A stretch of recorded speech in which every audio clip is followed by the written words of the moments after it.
Hi everyone, it's Dan, and today we're going to perform a chain maintenance on this Honda GROM. Now for any chain-driven motorcycle, the procedure is going to be just about the same. Your tool sizes are probably going to be a little bit different because the size of the bolts tends to change, but the process will be exactly the same.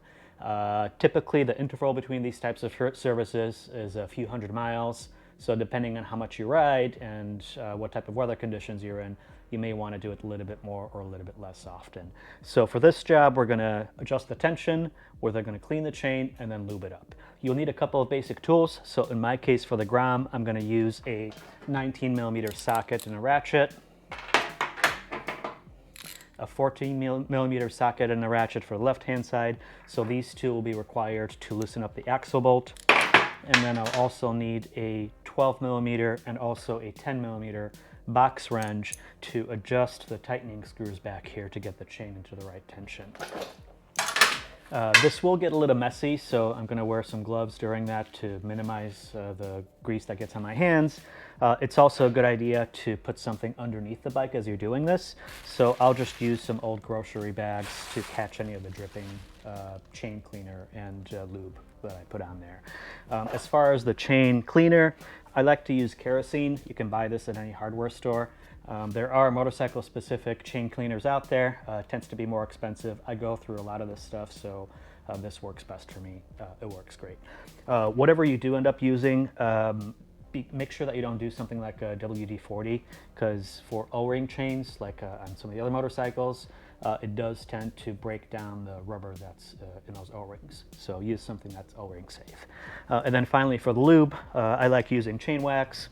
There's a Motul and a bunch of other brands available. They're all pretty much the same. So for the first part of the service, you want to make sure to have your bike on its side stand, not on any type of rear stand. If you have it on a rear stand, it's going to change the tension of the chain, so that way you won't be in the right range when you make the adjustment.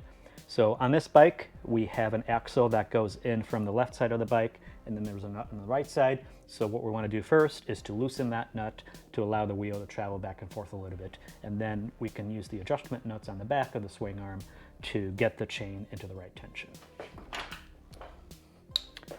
So usually these guys will start spinning if you don't hold it on one side. So I'll hold this one and then loosen up the nut on the right.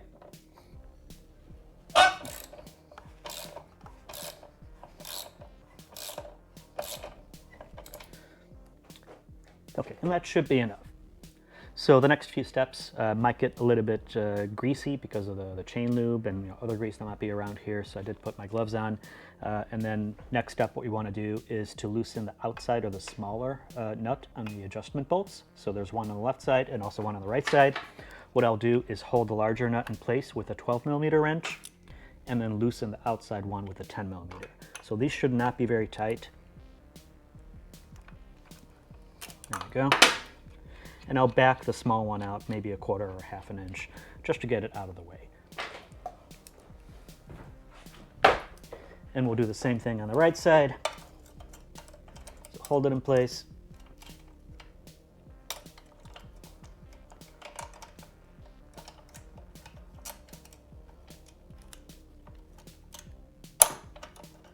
Loosen the nut. And then back it out just a little bit. So now that the axle is loose and both of the adjustment nuts are loose, we're able to spin or to tighten the larger adjustment nut to slowly move the wheel back and tighten the chain up. So the key to doing this is to do it a little bit at a time. So if I screw this guy in,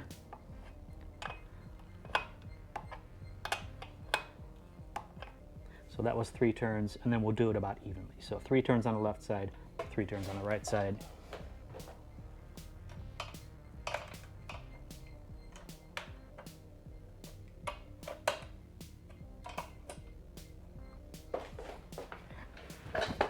And then we should be able to feel the change in the tension on the chain. So we'll keep doing that until we get it into the right range. There are embossments on the side of the swing arm, so little lines that are imprinted in the piece of metal to help you line up the left side and the right side to make sure that they're both the same distance and your wheel is straight and not cocked in either way.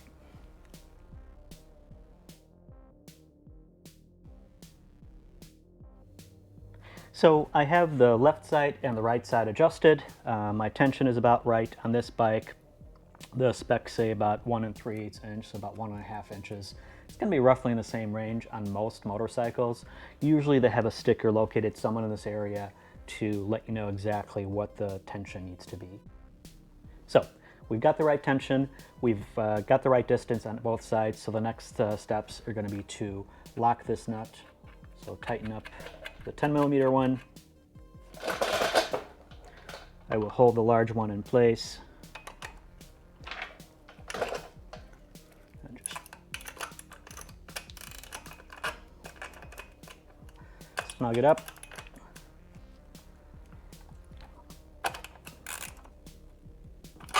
Now this does not have to be very tight, you just want to make sure it doesn't come loose over time. And we'll do the same thing on the right side. So we'll hold it in place.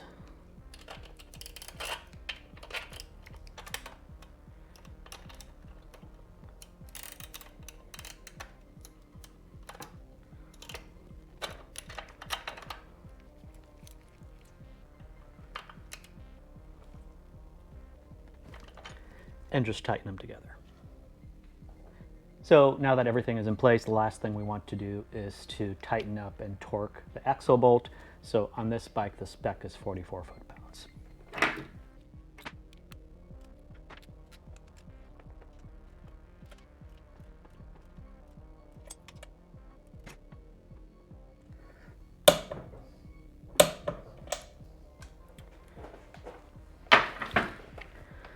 So that's the right torque. It's usually a good idea to double check the chain tension after you torqued the axle nut. Reason for that is a lot of times once you tighten it up, it's actually going to tighten the chain a little bit. So you want to make sure that you're still aligned on the left side and on the right side, and that the tension is still right. It may take you a couple tries to get that. So now that we have the chain adjusted properly, we're going to want to clean it and lube it up. I like to use a rear stand for this step. This allows me to lift the rear wheel off the ground and makes it a lot easier to spin it and to get to all parts of the chain much quicker and easier. So this is definitely a must to have in my book.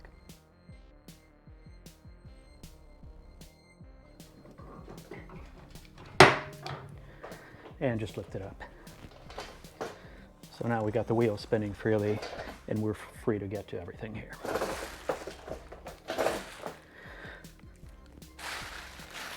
So for this next step, during the cleaning, be very careful not to get your hands stuck in any of the sprockets or on the chain. You definitely don't want to have the engine running to spin the wheel to clean the chain. It's just not worth losing a finger or two over. So do it by hand, take your time, it's going to be a lot better. This is the step where it's going to get really messy. So I'll put down some old plastic bags here to help catch some of the drip. I've got my paper towels, I've got my kerosene here. So what I'll do is soak this up and literally just wipe the chain all the way around to wash all the grime off.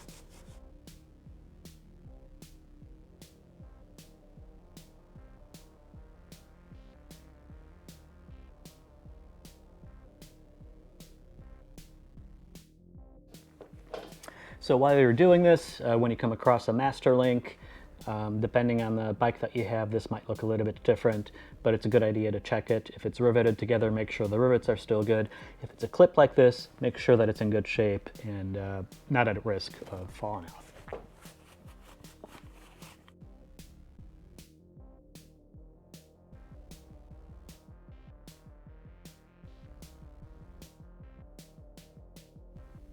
So if your chain is extra grimy, you may want to use an old toothbrush or any like bristle brush like that to go through it.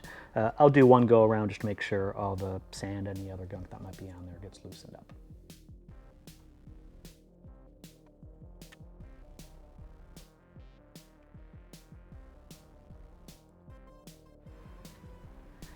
All right, so that's it for the cleaning. I did inspect the chain pretty closely as I was going through it. The master link looks okay. There's no stuck links. The chain tension is about the same all the way around, so there's no reason for me to replace it yet. Next step up is going to be to lube it up, so I'll just use some chain wax.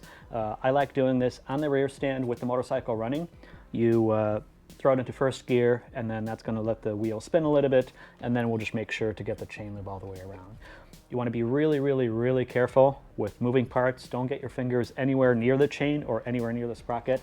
This is a really easy way to lose a finger, so please be careful. So lift up the side stand so that I can actually start the bike and throw it in gear.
And that's about it.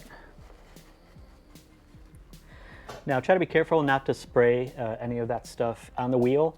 Definitely don't get it on the tire. If you do get some overspray on the tire, wipe it off. You don't want any slick stuff on the rubber. It might cause a safety situation for you. And then to make it easier, I was keeping an eye out on the master link, so every time it goes through it, I was able to see it, so I know how many spins, and I can make sure that I actually got lube on all of it. And looks nice and clean, and it's going to be ready to go for another few hundred miles. So I hope you found this video helpful. Thank you so much for watching. If you haven't subscribed, please subscribe to the channel. If you have any questions or comments, leave them below. Thank you so much.